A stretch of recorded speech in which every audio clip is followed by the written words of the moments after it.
ఒక మనిషికి కష్టం వచ్చినా ఆపద వచ్చినా వాళ్ళు తీరని బాధని ఉన్నా సరే వాళ్ళు కడుపులో దాచుకుని వాళ్ళు పైకి 10 మందిలో చిరునవ్వుతో చిందించి వాళ్ళ మొహంలో ఎప్పుడు కూడా బాధ అనేది కనపడకుండా చిరునవ్వు చిందించి ప్రతి ఒక్కరితోటి చక్కగా మాట్లాడి జీవనం సాగించే వాళ్ళే మధ్యతరగతి కుటుంబీకులని మీకు అందరికీ తెలుసు.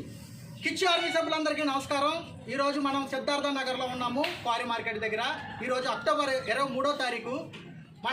ఈరోజు ప్రత్యేకత ఏంటంటే మన కిచ్చు ఆర్మీ వైస్ ప్రెసిడెంట్ అయినటువంటి శ్రీ కాలేపు తిరుమల శ్రీనివాసరావు గారి పుట్టినరోజు ఇవాళ.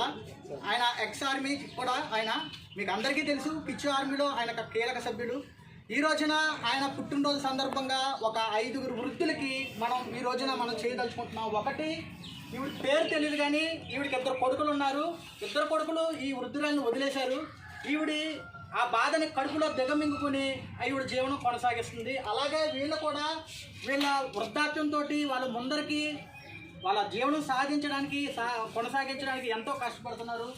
ఈవిడే పాపం ఉన్న పరిస్థితి చాలా దారుణం. భర్త చనిపోయారు, 2 పిల్లలతోటి ఈ రోజున ఇక్కడ వీళ్ళ జీవనం సాగిస్తున్నారు. వీళ్ళు ఎంత బాధ ఉన్నా సరే వాళ్ళ కడుపులో పెట్టుకుని ప్రతి ఒక్కరితోటి, చుట్టుపక్కల ఉన్న వారితోటి వాళ్ళు చిరునవ్వు నవ్వుతూ వాళ్ళందరూ కూడా ఈ బ్రతుకు బండిని సాగిస్తున్నారు. ఈ రోజున వాళ్ళ ఆకలి తీర్చడానికి మన కాలేపు తిరుమల శ్రీనివాసరావు గారు, మన వైస్ ప్రెసిడెంట్ అయిన కిచ్చు ఆర్మీకి, ఆయన ఇవాళ 5 ఒక నెలకి సరిపడగా రేషను, బియ్యం ప్లస్ కాయగూరలు కూడా వాళ్ళందరికీ ఇవ్వడానికి నిర్ణయించుకుని ఈ రోజున మన సిద్ధార్థ నగర్కి వచ్చాం. కిరాణా కూడా ఇవ్వడానికి వచ్చాం.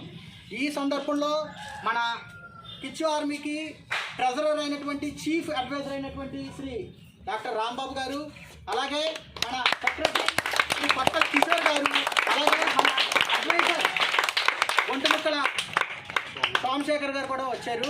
అలాగే ఈ రోజున మన కాలేపు తిరుమల శ్రీనివాసరావు గారు, ఆయన ఈరోజు పుట్టినరోజు సందర్భంగా ఈ రోజున మనం ఈ 5 కూడా మనం ఇస్తున్నాం. మీరందరూ ఒక్కసారి ఆలోచించండి. మనకి కష్టంలో ఉన్నప్పుడు మనం ఎవరికైనా సహాయం చేయాలనుకున్నప్పుడు కడుపులోకి తీసి పెట్టండి, దేవుడు పైనుండి మిమ్మల్ని హర్షిస్తాడు. జై కిచ్చు ఆర్మీ.